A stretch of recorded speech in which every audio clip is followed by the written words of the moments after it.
All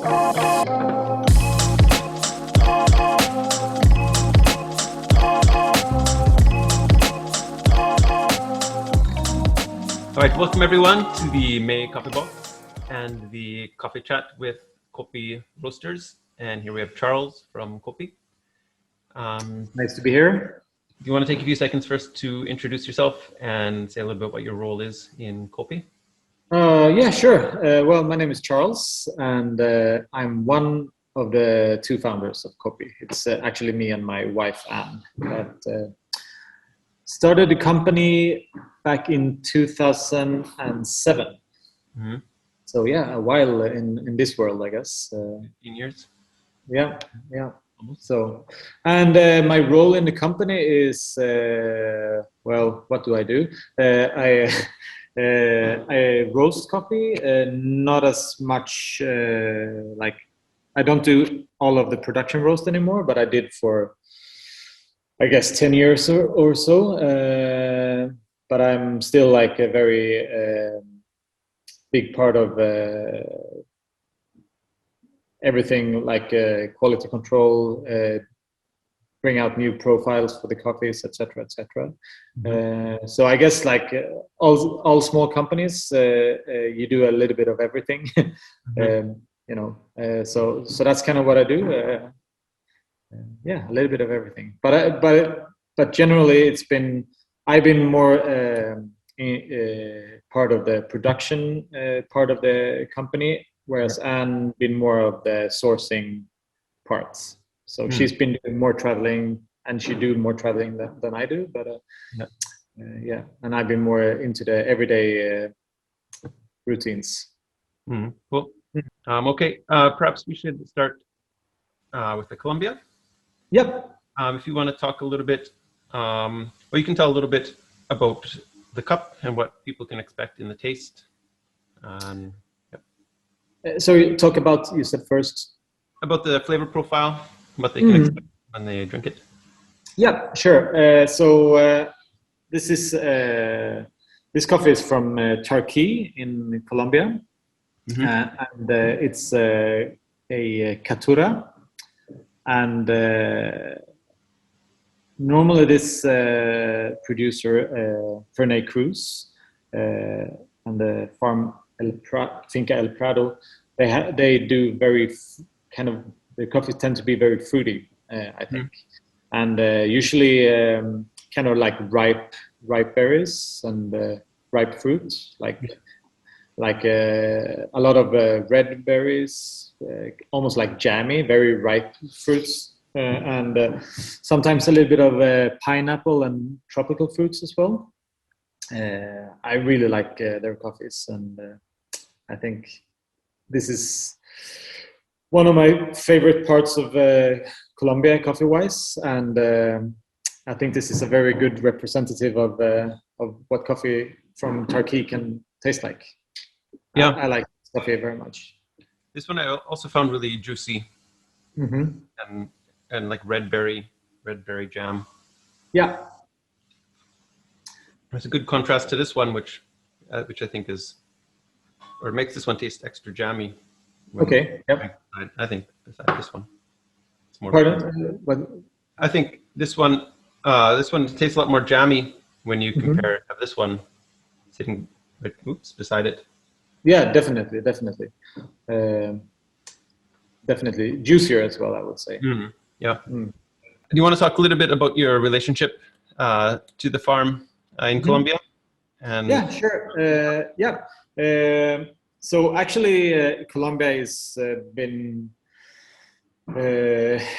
more of Anne's territory. I've been there a couple of times, and but Anne goes there twice a year usually. And I've been doing it for the last maybe 6 years or so. But this farm, the producer is Fernet Cruz, as I said, and the farm is it's very beautiful area as well, and you have to there's no roads to these farms. You have to either take a mule or a horse or walk, and I guess like a walk would be like probably 1.5 hours or so from where the road ends, so to speak. So it's very kind of remote, and when you're there, you kind of feel like you're almost at the end of the world, kind of. It's very beautiful. Nice. Yeah. And we buy coffee from him together with another roaster, Morgan Coffee, which I'm sure you know. And well, the story behind that is actually like a few years ago when Anne traveled together with Nordic Approach. Christian from Morgan was also there, and every time they cup, they kind of always like the same coffees, and it was almost like either we're gonna fight about getting the coffees, or we could buy the coffees together and split it. So so we actually decided to kind of from the producer that we worked with, buy everything and then split it between us. So that's kind of how we started. So back then, like I said, we Anne went there together with Nordic Approach, but now we get these coffees straight from Colombia through Fairfield Trading. So yeah. Great. Yeah. If we move on to the Costa Rican Coffin coffee. Yep. What should people look for in the tasting notes here? Well, I think La Lia is usually a little bit more. Well, I would say they're fairly like not super heavy-bodied, but kind of light-bodied almost. Yeah. But still pretty chocolatey coffees. I think sometimes the mouthfeel can remind me a little bit of like tea with milk in, kind of like that. Got that like velvety mouthfeel, but still light. Not that I ever drink milk with tea, but still remember from when I was a kid. And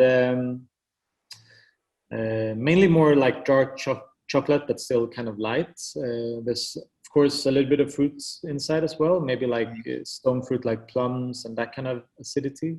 And also from La Lia, we buy a lot of different coffees. It's actually one of the farms that we buy most coffee from, I would say. So we buy different varieties and different process methods. This is a honey processed lot, Caturra. And yeah, this is like 1,800 meters above sea level, so fairly high. Can you explain a little bit about the honey process, how that works? Yeah, sure. Well, you remove the skin of the cherry, but leave some mucilage on the seeds, and then you just a little bit actually, but and then you dry the seeds on, in this case, on raised beds, like a net bed that usually is called African beds. So you get air both from above and underneath, and then of course they have to rotate and turn the coffee a few times every day, so the coffee can dry evenly. Yeah. And this particular honey process, well, in Costa Rica they like to call it like black honey, red honey, yellow honey, white honey. Usually it's a bit confusing, but basically the less mucilage you leave on, the lighter the color is going to be. So usually white or yellow honey is very little mucilage on the seeds, and red and black is a little bit more. But then it's also like a little bit complicated because it also depends on the temperature and the humidity, if they're going to call it a black or a red honey. not only the amount of mucilage. So you can't really decide from the beginning if you want to make a black honey or a red honey. Depends on the circumstances. But anyway, this is a yellow, so it's a very little bit of mucilage left on. And I think in Costa Rica, they are very good at preparing this honey process. And sometimes they can be as clean or even cleaner than the washed lots that we also get. And this is a farm you've worked with for a while? Yeah, I think in Costa Rica, we've been working with the same producers, I think, since 2010, I believe. So almost since the beginning. Yeah. This is one of the farms that we really love. And Oscar and Louis, they are brothers that run the farm. Monge are super sweet people, and we are very proud to work with them. Great. Do you have a suggested brew, or how do you like to brew these coffees? Personally, kind of my everyday go-to brewing method is almost always been V60, and it's also kind of our reference brew that we use for quality control a lot. But we usually do 400 gram brew, and that means we use 24 grams of coffee. And I guess that's my favorite way of brewing these coffees, and that would go for almost all coffees. But I think usually I think V60 really brings out a lot of clarity to the coffees, and you can really taste the nuances and differences in coffees. But of course you can, Kalita is also very good, but I'm just better at brewing V60, I think. So, it gets to be sort of a habit in what you're, and then exactly you're trying to compare stuff to have not as few new variables as possible to sort of exactly stick. But every time, of course, we brew coffees in a lot of different ways, but every time we do comparison or compare different brews, almost all of us usually tend to like the V60s the best. So I think I like the clarity. You can get very open cups from V60.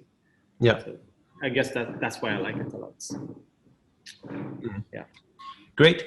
If people want to hear or learn more about Koppi, where should they check you out? I guess they could always come to the roastery.